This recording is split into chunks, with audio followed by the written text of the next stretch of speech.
Hi, and welcome to Long Live the Queen, where we talk about the women who made history. And by we, I mean the royal we, because it's just me. Today we're going to talk about Agnes Sorel.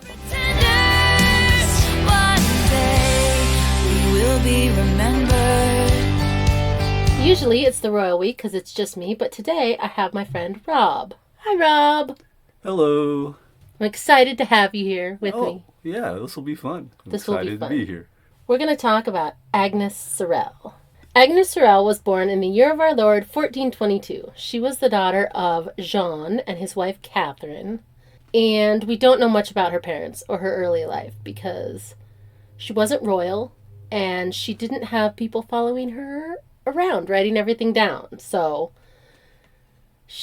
we can assume she had a life from lower nobility, but that's all we really know. Oh, so comfortable, but not like... Exactly. Upper middle class, probably. All right. Not bad. So, fast forward to 1440. For our timeline, Margaret of Anjou was about to leave France and become Queen Margaret of England, so check out her episode.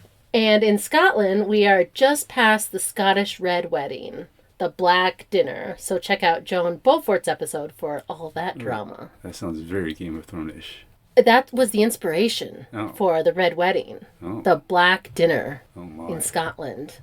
Intriguing. Yeah, you should listen to Joan Beaufort's episode, because it's all the drama there. So that's where we are for the timeline, but we're over in France right now. Mm-hmm. And those details are for anyone joining me on the spider web of this. They're all connected somehow. When Agnes Sorel was about 20 or 21... she was introduced to King Charles. She had gotten a sweet gig as a lady-in-waiting to the Queen Consort of Naples. So she's trying to work her way up in the world. And the king is pretty much the top. The king is the top, but she has a lady-in-waiting gig with a different queen. This different... The King Charles was King of France. Mm-hmm. She's with the Queen Consort of Naples, so the wife of the King of Naples. Oh. But...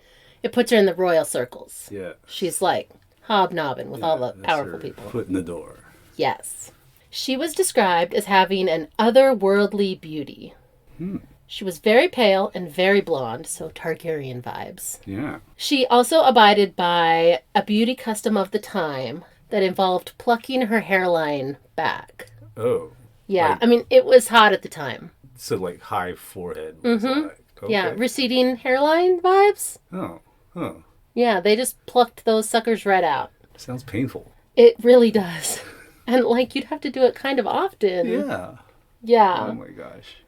But that was the custom, and if you look at her portrait, she has a very large forehead. It does not look natural. Maybe that's what they meant by otherworldly beauty. Yes, alien-like. Alien forehead.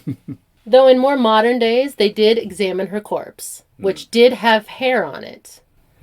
And they think that the portraits of her with the huge, huge forehead were exaggerated. Oh. Like they gave her a bigger forehead in portraits because her corpse did not match exactly. Or toward the end of her life, she wasn't plucking it back as much. She was kind of known as hard to dislike. She was sweet and charismatic, fun and likable. She was a fun time. Yeah. She then moved into the household of Marie of Anjou, who was the Queen of France. So now she's in the... Queen of France's court instead of the Queen of Naples. Right. So that's an upgrade. Yeah. So this is Versailles? Or... I think it's the Louvre still at this point. They live in the Louvre. And it doesn't look like it looks now. It's more like a castle. I don't think there's any glass pyramid. But there's the Louvre complex. I did not know that. I did not know that they used to be the residence for royalty. It was in the 14th, 15th, 16th centuries. Versailles is more like the 18th century, like the 1700s. Oh, I see. It doesn't exist yet. Yes. And that is how she met King Charles VII. She worked for his wife. She might have seen him here and there when she worked for the Queen of Naples, because the royal circle thing, but now she was working for King Charles VII's wife. And we've talked about King Charles VII before. This is a deep cut for the other spider queens out there. That's what I'm going to call us, spider queens, because we're into the spider webs. All right. It does seem to narrow your potential audience to just females.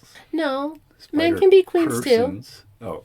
Yeah. Okay. You are on my podcast, so you are Queen Rob. Okay. How does that make you feel? Honored, I guess? Yeah. You're the first boy on my podcast. Really? Yes. Oh, It's wow. been a total girl party till now. Oh, well. Now I do feel honored. I spoke about Joan of Arc going to a French prince to help him become king. That's this king. The king that Joan of Arc was propping up is King Charles VII. Mm-hmm. We've also done 2 episodes on this king's sisters, Isabella of Valois and Catherine of Valois, who were both queens of England. So this is a pretty powerful family. He was the king of France. 2 of his sisters were queens of England. Right. The short story is that the French royal family had some mental health issues that were starting to run in their family. And although Charles VII didn't seem to have as severe a mental health condition as his father, who his father thought he was made of glass. Oh. He's that king. Maybe you've heard of him. Yes. He thought he was made of glass. He had metal put in his clothes as a sort of exoskeleton to protect his fragile glass body. This is his son. But he did seem to suffer from pretty severe depression. So he didn't think he was made of glass, but he was pretty down most of the time.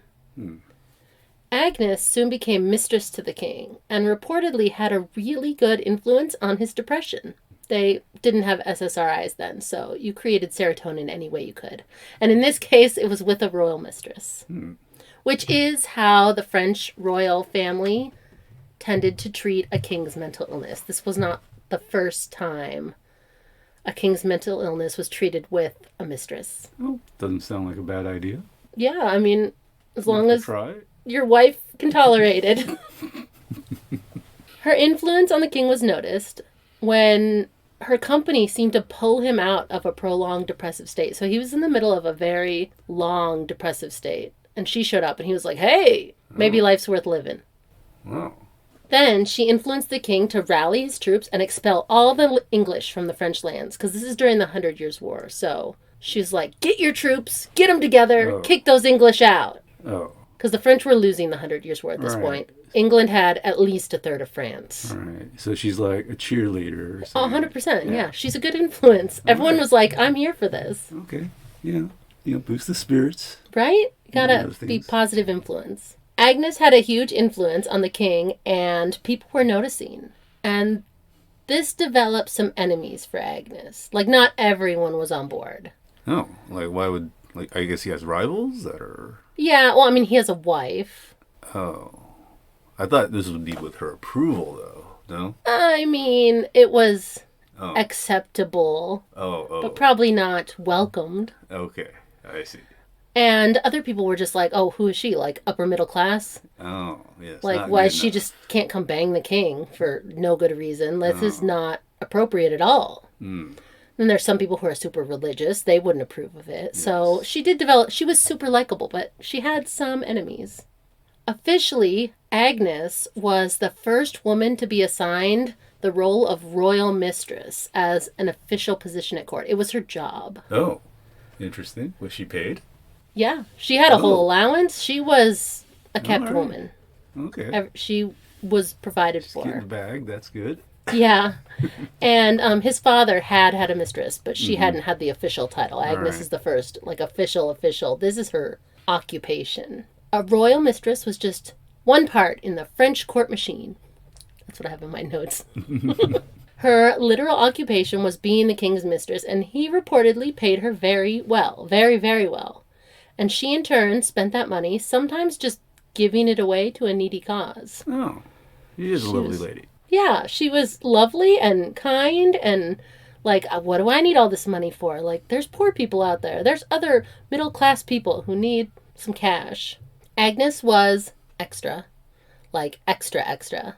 She made popular a new style of low-cut dress. And by low-cut, I mean one breast was just fully on display. Oh. Yeah. There was, like, a little dress shelf built in to display the breast up and out. Just one? Yeah, just one. Oh. Her left one. Okay. Interesting. She thought it was better. Intrigued. She thought her left breast was the better one to put on display for people. She was like, this is the one you want to look at. This behavior was scorned, but also hella copied. This is like Regina George when they cut the holes out of her shirt. Oh. Did you ever watch Mean Girls? Oh, right, yes. We should watch Mean Girls. I mean, I have watched it. I don't remember it, but yes, She was an influencer of yeah. her time. Oh, yeah, it's one of the first, I'm sure. Yes, yes. They were like, ooh, yeah, one boob out, let's do this. She was a 15th century trendsetter. The scandal only got worse when a French painter painted her portrait depicting the Virgin Mary, but Agnes. So think the Virgin Mary, but Agnes. Oh, Exposed breast and all. oh, seems scandalous. A little bit, but they also thought Agnes was the most beautiful woman ever. So they were like, oh, Mary was probably super beautiful. But yeah, baby Jesus just sitting on her lap. Right. And she's not even looking at baby Jesus. She's looking at her exposed boob in the portrait. So I don't know. Yeah, I'm not sure how to read that. Yeah, it was an interesting choice. Agnes gave birth to 4 of the king's children, Oh, all girls. First Marie, when she was about 22, followed by Charlotte, then Jean. When she was pregnant with her 4th baby in 1450, she went to visit the king on campaign. He was away at war. She's pregnant with her 4th baby. She missed him. She went to go visit him. While there, she suddenly became very, very sick and went into labor early. oh no. And both her and her baby died on the 9th of February, 1450. That's sad. That is sad. The cause of her death at first was thought to be dysentery, because dysentery was easy to get when you're Yes. with an army. Yes. They are going to the bathroom and drinking from the same water source. Yes. And she was there with them, so they were like, dysentery, that's got to be it, that killed her. But in 2005, tests were done, and it was suggested that she actually died of mercury poisoning. Oh. She had a lot of mercury in her system, way more than she should have. Oh. And mercury was used in medicine at the time. She had, I don't know what kind of worms, but she had some worms at the time. Oh. And she was taking mercury I see. to get rid of these worms. But this was a total OD. This was way more mercury than she needed to kill the worms. So someone messed up. If it was just an accidental overdose, someone messed up bad, because this was a lot of mercury. So, what do you think? Tragic overdose or scandalous murder? You know, I mean, I think overdose is very possible. That even happens today. That's all the true. time. That's So, true. If she was murdered, she did have enemies. So No. it's possible that it was that. The king's own son was in open rebellion against his father at the time, and it is possible he ordered the murder of someone he saw as a negative influence on his father. His son was not a fan of his mistress. The crown prince was in open rebellion, like, my dad can't just be dealing with his mental illness with Oh, so this like, sexy boob lady. if he got rid of her, maybe he goes even more crazy. Maybe, or- yeah. Oh. And then, oh yeah, I get to be the king. So that's been suspected. It also has been speculated that some nobles that she wasn't fond of had her killed. She had been trying to have them expelled from court. Oh. There were some nobles that she was like, these guys gotta go. But then she died, so they didn't go. But we'll never know. And that is where I'll leave it for now. What did you think of Agnes Sorel? She lived a very interesting life. Boob forward. Boob forward. Yes. Yes. One boob full out. Yes. It was a choice. Yeah. Kind of sad it's no longer the fashion. I'm not. Oh. I'm glad that that went away, along with the plucked foreheads. I also Yeah. don't want to do that. No, yes, that should not. Yeah, I mean, her hairline is like halfway up her head almost in her portraits. Yeah. That's a lot of plucking. Yeah, it just sounds very painful and just why? Because it was super sexy at the time. Like, well, I guess they did different things back then, Beauty standards of the time change like always. that Like, crazy white people probably look skin back at our or- time and be like, what the hell were they thinking? Yeah. Well, I mean, they say there's no accounting for taste. Right? Right? It just is what it is. Yeah. High foreheads were the vibe then. Thank you for joining me on my podcast. This was fun. Yeah. Agnes thanks for Sorel's a having short me. one, but I appreciate you doing this episode with me. It was fun. Will be remembered.